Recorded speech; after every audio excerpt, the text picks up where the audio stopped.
खूप फायदेमंद असलेली ही शेंगदाणा तिळाची वडी खूप म्हणजे खूप छान लागते खायला आणि यात खूप सारे व्हिटॅमिन मिनरल आणि अजून खूप गुणधर्म आहेत, त्यामुळे ही शरीरासाठी खूप म्हणजे खूपच फायदेमंद आहे। ही वडी तुम्ही केव्हाही खाऊ शकता, म्हणजे सकाळी खाऊ शकता किंवा जेवणानंतर काहीतरी गोड खाण्याची इच्छा होते तेव्हा देखील ही खाऊ शकता। यातून खूप सारे फायदे मिळतात शरीराला आणि ही बनवायलाही खूप सोपी आहे, खूप झटपट तयार होते, तसेच एकदम खुसखुशीत तयार होते। हाय फ्रेंड्स, नमस्कार। मी अमृताच पाककलामध्ये तुम्हा सर्वांचं खूप खूप स्वागत। तर लगेच रेसिपीला सुरुवात करूया। त्या अगोदर तुम्हाला एक छोटीशी विनंती आहे, रेसिपी पूर्ण पहा आणि तुम्हाला जर माझी ही तिळाची आणि शेंगदाण्याची वडी आवडली तर प्लीज रेसिपीला लाईक आणि शेअर करा। तसेच चॅनलवरती नवीन असाल आणि अजूनही चॅनलला सबस्क्राईब केलं नसेल तर चॅनलला देखील सबस्क्राईब करा। त्याचबरोबर बाजूच्या घंटीवर दाबून ऑल बटनवरती देखील दाबा, त्यामुळे काय होईल, माझ्या आता येणाऱ्या प्रत्येक रेसिपीचं नोटिफिकेशन तुम्हाला येईल आणि तुमची कुठलीही रेसिपी मिस नाही होणार। तर लगेच ही शेंगदाणा आणि तिळाची वडी कशी बनवायची हे आपण पाहूया। तर शेंगदाणा आणि तिळाची वडी बनवण्यासाठी आपल्याला 1 कप शेंगदाणे घ्यायचे आहे आणि अर्धा कप तीळ घ्यायचे आहे। तीळ तुम्ही स्किप देखील करू शकता, त्याऐवजी 1.5 कप शेंगदाणे घेतले तरी चालेल। ह्यात आपल्याला भाजून घ्यायचे आहे। सर्वात अगोदर आपण शेंगदाणे भाजून घेऊया। या कढईत मी हे 1 कप शेंगदाणे घालते।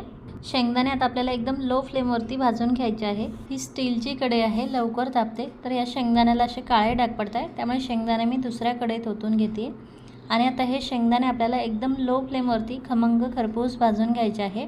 हाय फ्लेमवरती भाजायचे नाही, नाहीतर मग शेंगदाण्याला असे काळे डाग पडतात आणि वडी आपली काळी काळी दिसेल। लो फ्लेमवरती खमंग शेंगदाणे आपल्याला भाजून घ्यायचे आहेत।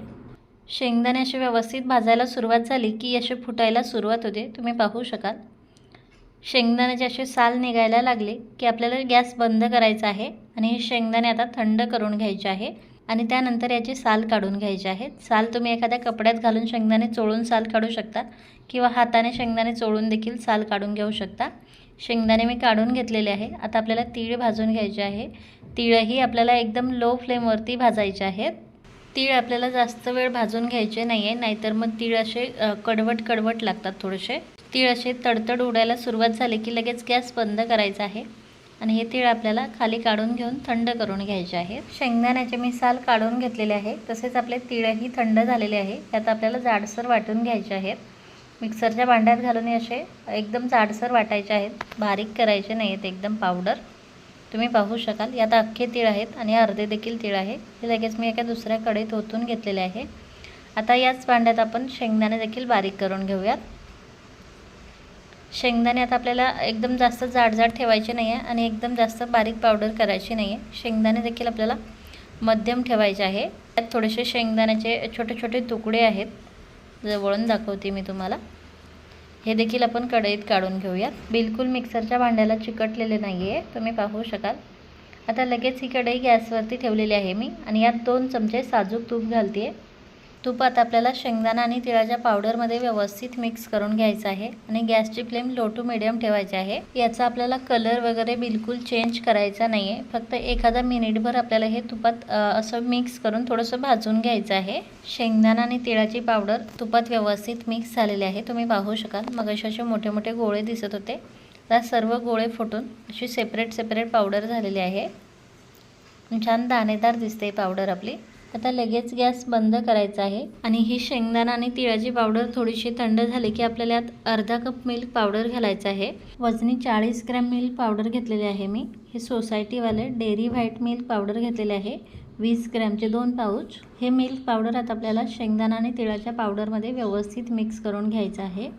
हे पूर्णपणे थंड झाल्यावर घालायचं आहे, म्हणजे यात अशा गुठळ्या होत नाही। माझ्याकडून पावडर थोडीशी गरम राहिली होती आणि त्यात लगेच मिल्क पावडर घातली गेली, त्यामुळे यात अशा छोट्या छोट्या गुठळ्या राहिल्या, परंतु या फुटतात नंतर, त्यामुळे टेन्शन घ्यायचं कारण नाही।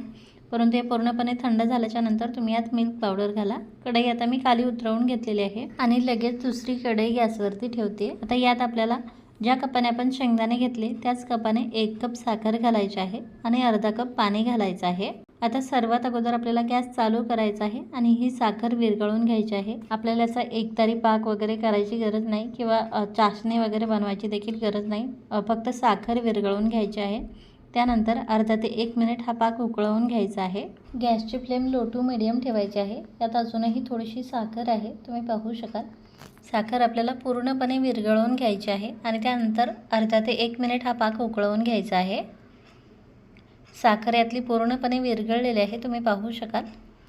अर्धा मिनिट हा पाक मी उकळवून घेतला असेल। आता लगेच ही कढई खाली उतरवून घेते आणि आपली जी पहिली कढई आहे ती गॅसवरती ठेवायची आहे। हा सर्व पाक यात ओतून घ्यायचा आहे आणि पाक आता शेंगदाणा आणि तिळाच्या पावडरमध्ये व्यवस्थित मिक्स करून घ्यायचा आहे।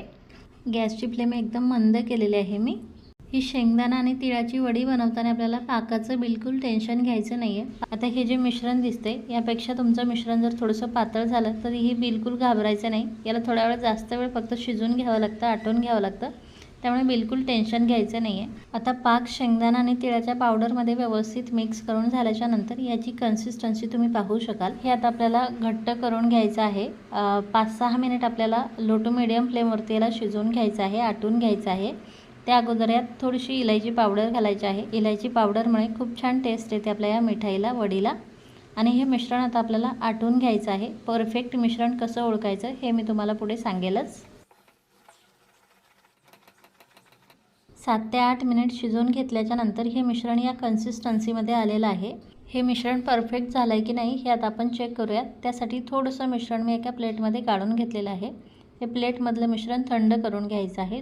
तोवर या मिश्रणाला सतत हलवत राहायचं आहे, नाहीतर हे कढईला चिटकू शकतं। प्लेटमधलं मिश्रण थंड झालेलं आहे। आता आपण चेक करूयात या मिश्रणाची आता आपल्याला गोळी बनते का हे चेक करायचं आहे। तुम्ही पाहू शकाल या मिश्रणाची गोळी बनते आणि हे मिश्रण बिलकुल हाताला चिटकत नाहीये, म्हणजे आपलं मिश्रण परफेक्ट आहे वडी बनवण्यासाठी। तर लगेच गॅस बंद करायचा आहे आणि हे मिश्रण व्यवस्थित एकदा मिक्स करून घ्यायचं आहे आणि त्यानंतर एका तूप लावून घेतलेल्या ताटात हे आपल्याला ओतून घ्यायचं आहे। कुठल्याही भांड्यात तुम्ही ही वडी सेट करू शकता।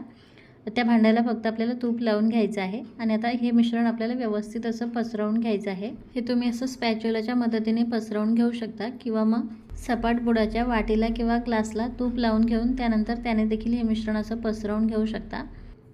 खूप झटपट सेट होते ही वडी। हे मिश्रण पसरवून घेईपर्यंतच हे असं ड्राय झालेलं आहे, तुम्ही पाहू शकाल। आता लगेच आपल्याला याला कट लावून घ्यायचे आहे, म्हणजे फिनिशिंगमध्ये वडी निघते। जर हे थंड झालं आणि त्यानंतर आपण याला कट लावून घेतले तर फिनिशिंगमध्ये वडी निघत नाही। मी याच्या चौकोनी वड्या पाडते, त्यामुळे याला आडवे आणि उभे असे कट लावून ठेवते। कटर असं आपल्याला 2दा फिरवायचं आहे, म्हणजे वडी मोकळी होते, एकमेकाला चिटकत नाही। नंतर तुम्ही तुमच्या आवडीनुसार या वडीला आकार देऊ शकता। मी चौकोनी वड्या कट करून घेतल्या आणि त्यानंतर यावरती असे काजू लावते। काजू पूर्णपणे ऑप्शनल आहे, तुम्हाला आवडत असेल तर लावा, नसेल आवडत तर नाही लावले तरी चालेल। काजू लावल्यामुळे वड्या छान दिसतात, त्यामुळे यावरती मी असे काजू लावून घेतलेले आहे। आता हे मिश्रण आपल्याला थंड करून घ्यायचं आहे अर्धा ते 1 तास, त्यानंतर आपण वड्या काढून घेऊयात। मिश्रण आपलं पूर्णपणे थंड झालेलं आहे, वडी छान सेट झालेली आहे आणि खूप खुसखुशीत देखील झालेल्या आहेत वड्या, तुम्ही पाहू शकाल। अगदी सहज तुकडा पडतो याचा मी थोडंसं साईडच्या कडा काढून घेतलेला आहे। आता कटरने आपण याला थोडंसं मोकळं करून घेऊयात। किती सहज निघताय वड्या, तुम्ही पाहू शकाल आणि खरंच खूपच खुसखुशीत झालेल्या आहेत याला कलर टेक्स्चर एकदम सुरेख आलेलं आहे आणि खूप छान दाणेदार झालेले आहेत, तुम्ही पाहू शकाल। शेंगदाण्याचे असे छोटे छोटे तुकडे दिसत आहे आणि यामुळेच या वड्या खायला खूप छान लागतात। ह्या खूप खुसखुशीत देखील झालेल्या आहे, अगदी हाताने सहज तुकडा पडतोय आणि हाताने सहज भुगा होतोय, तुम्ही पाहू शकाल। तोंडात ठेवताच विरघळणाऱ्या आपल्या वड्या तयार झालेल्या आहे। या वड्या बनवायला किती सोप्या आहे हे तर तुम्ही पाहिलंच आहे, त्यामुळे या वड्या तुम्ही कधीही बनवू शकता। खूप झटपट तयार होतात, कमी मेहनतीत, कमी साहित्यात। तर नक्की बनवा आणि कशी वाटली तुम्हाला ही रेसिपी हे कमेंट करून नक्की सांगा। आणि तुम्हाला जर माझी ही रेसिपी आवडली असेल तर प्लीज रेसिपीला लाईक आणि शेअर करा। Bye bye.